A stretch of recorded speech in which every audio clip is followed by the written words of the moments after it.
5 aprile. Gli schizzi di Papino della Libertà sono stupendi. Lei assomiglia alla mamma se fosse una regina. Ho chiesto a Papino se potesse fare una statua che mi somigliasse. Ha detto sì. 10 aprile. Oggi Papino è andato al suo studio. Gli ho chiesto se avesse già iniziato a lavorare alla mia statua ed ha continuato a sorridermi. Io credo di sì. Papino è molto gentile. 13 aprile. Non abbiamo avuto notizie di papà per un po' di giorni. È già successo in passato, dato che è solito lavorare al suo studio per tanto tempo, ma la mamma oggi era molto preoccupata. È andata nel suo studio dopo avermi messo a letto. 15 aprile. Mamma è tornata a casa stanotte e è andata dritta verso la sua stanza. 16 aprile. Oggi è venuto l'ispettore, ci ha chiesto di Papino e poi è andato nella stanza della mamma. Un paio di minuti dopo sono arrivati più uomini. Mamma stava piangendo. Continuano a gridare: lei ha i suoi occhi, lei ha i suoi occhi. Ero spaventata. Sono scappata via dalla casa. 18 aprile. Ricordo Papino dire alla mamma come la statua sarebbe stata messa in una nave chiamata Monarca. Sono andata al porto e l'ho trovata ancorata là vicino. Accanto alla nave c'erano alcune scatole. Parti della libertà erano in ciascuna di esse. Mi sono intrufolata in una scatola che era vuota. Spero che venga mandato dove sta Papino. Sento il suo spirito vicino alla libertà. 21 aprile. Sono molto affamata. Le scatole sono legate con una corda, quindi non posso uscire da sola. C'è un forte rumore nella stanza, come dell'argilla trascinata per il pavimento. Posso sentire le corde che vengono tagliate e qualcosa di grosso uscire da una scatola. È Papino? Ci sono molti altri suoni, come legno che si rompe. Dato che le corde sono rotte, sono uscita in fretta dalla scatola ed ho trovato del pane e della frutta nella stanza accanto. Mi sono sbagliata. Non è Papino, ma ha i suoi occhi. 24 aprile. Ho paura a rientrare di nuovo nella scatola. Ieri ha fatto suoni più rumorosi. Mentre cercavo per del cibo, credo che un uomo mi abbia vista. La scatola è l'unico posto per nascondersi. Le corde continuano ad essere rotte da quella cosa con gli occhi di Papino.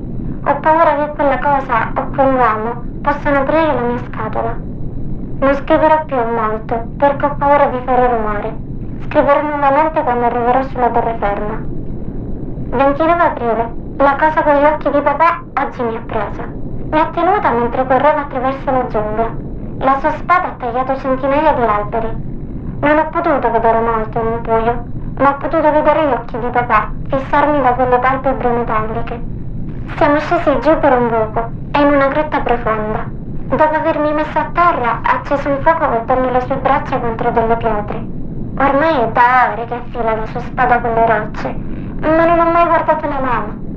Oggi, sin da quando ho iniziato a scrivere, la cosa con gli occhi di Papino ha fissato me.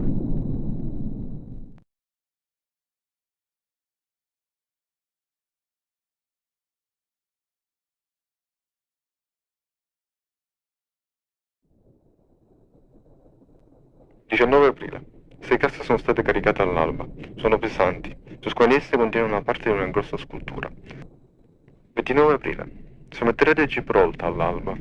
La nave ci ha messo ore per approdare nel porto. C'erano molti buchi neri postigio. Ciascuno di essi ha permesso ad enormi quantità d'acqua di entrare. Senza il catrame saremmo affondati in 3 giorni. Abbiamo aperto le casse per gli ufficiali della dogana. Le casse erano vuote.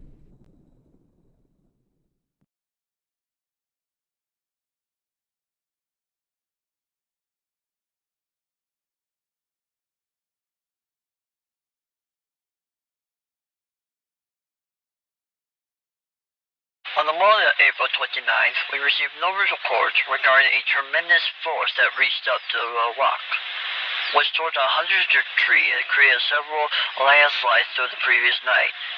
One simile likened the phenomenon was the work of a gigantic, crazed FALLER.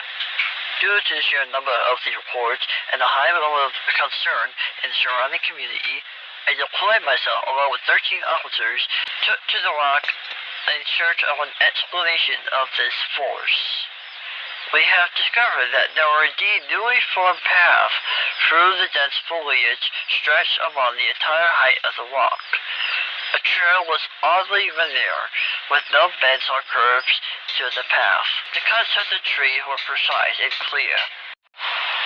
The downed trees continued to be warm to the touch, presumably due to the extreme speed of this force. A few fires that were on the trail were put out by fellow officers as we walked up to the rock. The path ended at a large crevice in the ground, which looked to be an entrance to a large cavern underground. After requesting additional men and equipment, Officer Hadley descended into the crevice.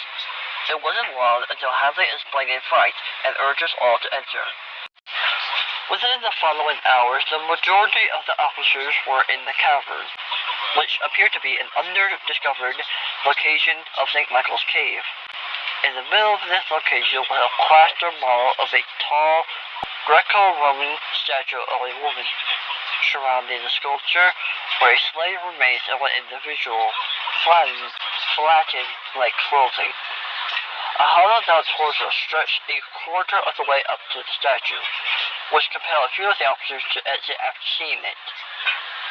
The human remains were collected and were sent to the morgue, while the statue was pulled out of the cave. The statue's blade, held in his right hand, looked similar to the precise cut of the downed trees. Despite this implication of the detail, the Gibraltar police force concluded that the crazed FALLER was nothing more than high winds. During the secondary investigation, a journal was found in the cavern. A translation of an Italian text is in progress.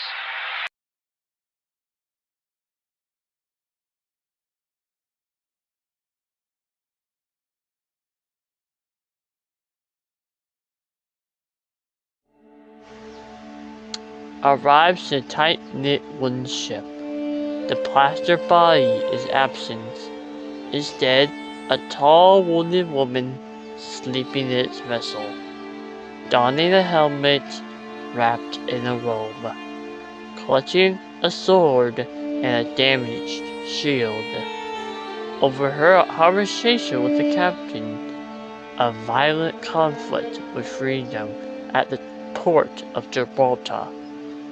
They tell me inside her is the plaster, and I walked away, silently leaving. Freedom craved liberation so terribly, she tried to take it for herself. But off the ship, she was dragged away. Freedom locked up. Freedom in chains. They tell me I have to take it out of her. So hook, rope, peel, and pull. When it was done, freedom stood motionless. Freedom stood still. I see the final bronze woman, and I feel as if, maybe even hope, she's only dormant now, and will awaken again.